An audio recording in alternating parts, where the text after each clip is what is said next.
Video কাণ্ডে দল হারালেন সেই নজরুল। এবার কি তার সংসদ সদস্য পদও শূন্য হবে? সামাজিক যোগাযোগ মাধ্যমে ছড়িয়ে পড়ে একটি গোপন মুহূর্তের ভিডিও, আর তাতেই তোলপাড় সারা দেশ। এক ভিডিও কাণ্ডের জেরে দল থেকেই বহিষ্কার হলেন সাতক্ষীরা 4 আসনের সংসদ সদস্য গাজী নজরুল ইসলাম। নৈতিক স্থলনের দায়ে তাকে দল থেকে ছেঁটে ফেলেছে বাংলাদেশ জামায়াত ইসলামী।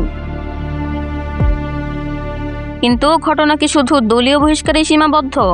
দল হারানোর পর এবার কি সংসদ সদস্যের আসনও হারাতে চলেছেন তিনি?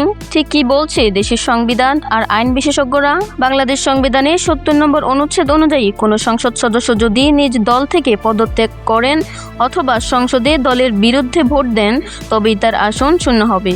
কিন্তু দল তাকে বহিষ্কার করলে স্বয়ংক্রিয়ভাবে সংসদ সদস্য পদ বাতিল হওয়ার কোনো স্পষ্ট বিধান এই অনুচ্ছেদে নেই। আইন বিশেষজ্ঞদের মতে কোনো রাজনৈতিক দল তার এমপিকে দল থেকে তাড়িয়ে দিলে বা সাংগঠনিক ব্যবস্থা নিলেই সংসদীয় আসন সঙ্গে সঙ্গে খালি হয়ে যায় না।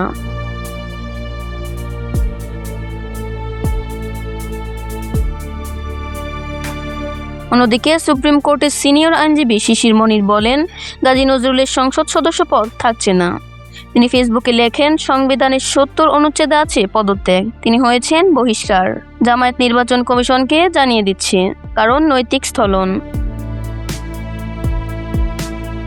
তাছাড়া সংবিধানের 66 অনুচ্ছেদ অনুযায়ী কোনো এমপি যদি নৈতিক স্থলজনিত কোনো ফৌজদারি অপরাধে আদালতের মাধ্যমে দোষী সাব্যস্ত হন এবং কমপক্ষে 2 বছরের কারাদণ্ডে দণ্ডিত হন তবেই তিনি এমপি পদের যোগ্যতা হারাবেন।